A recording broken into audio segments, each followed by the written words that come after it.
So welcome to our pre-lecture video for our exam preparation session. The pre-lecture videos are designed to familiarize you with the content we are going to explore during our actual sessions. So today we are going to explore risk measures.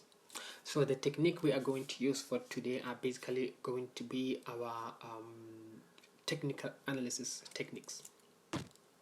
So we are going to consider a number of risk measures.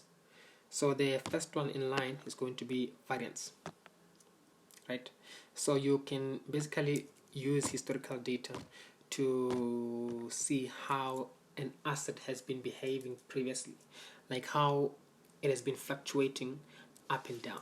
So obviously an asset that has been fluctuating a lot is more riskier because it is all over the place and it is hard to predict where it's going to be.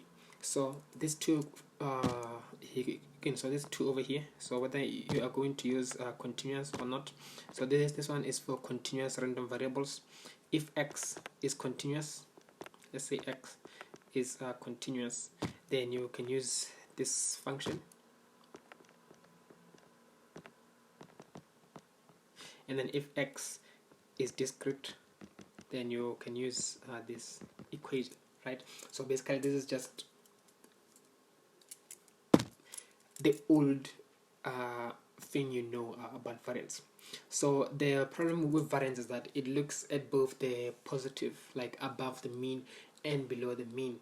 So usually it is not that devastating to consider a risk that is upward, like seeing that, oh okay, this thing is going to fluctuate and increase by 100%, so that's good, we don't worry about that. What we worry about is the downside risk.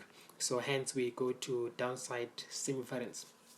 So downside variance, it actually measures semivariance below our mean, right? It measures semivariance below mean.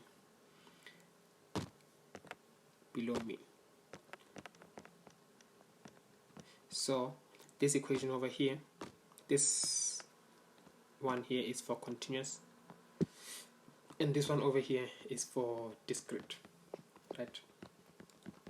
So I'm sure by now you already know this formulas. So again, there's a problem with this calculation, is that, okay, it's fine, we know that we are looking at variance below the mean, but then how about we have our own, like, how about we don't restrict our risk measure below the mean? How about we have our own benchmark? Then we will look at shortfall probability. Shortfall probability basically looks at the probability of losing below, the probability of getting a reward below a certain benchmark, and the benchmark in this case is our L. So L is our benchmark. Let's say L is going to be our benchmark. So we are basically looking at the probability of receiving reward below, returns below a certain benchmark, which is going to be denoted by L. Again, this thing we use for continuous, and this one over here we use for discrete, right? So this one is basically the probability. So we normally, like, the probability doesn't say much. How about we actually look at an actual value, like in terms of currency or in terms of rand or dollar terms?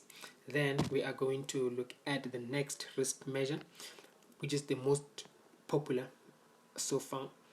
It's value at risk. Sometimes you can call it VAR, right? VAR basically explore, or it looks at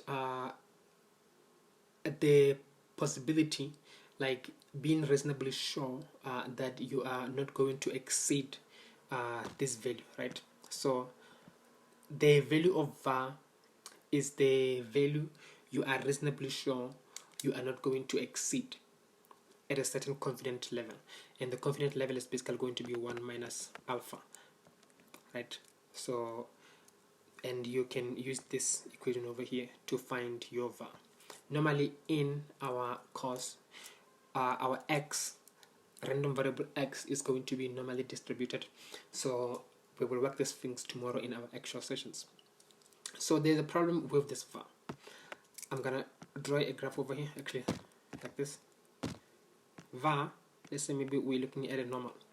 It looks at a value, this value over here, this value over here, it's var, this value, it's our var. It doesn't look at anything below. So there's a problem obviously with var again. So since there's a problem, we need to find a solution, and the solution is basically conditional var. So conditional var, so in our case, in our course, I've seen in many videos on YouTube where expected tail loss and shortfall probability are the same, but then in our course, expected tail loss and shortfall expected tail loss are going to be different. So expected tail loss will look at the average loss below the var, like, okay, so this one looks at the average loss below the var, right?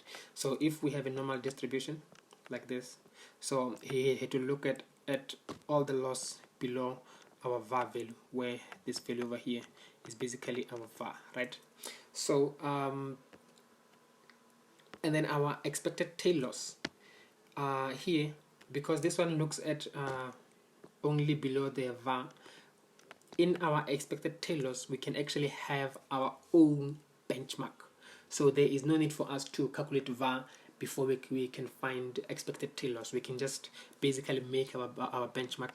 The benchmark will be L, and then calculate our conditional var, which is going to be called expected shortfall. So our expected shortfall is basically the expectation of the maximum value between L minus x, which is our random variable, and 0. So basically this tells us that in terms of continuous random variable, it's going to be from negative infinity to L of x, actually of L minus x times the probability times the PDF, because we're looking at a continuous, times PDF of x dx. So basically this is our expected tail loss, and then you can do the same for discrete. So anyway, so thank you for watching our videos for those measures. I hope this helped you a lot. So anyway, I will meet you tomorrow for our actual session, where we will discuss these things in more details, and we will have more examples, and yeah, so hope to see you then.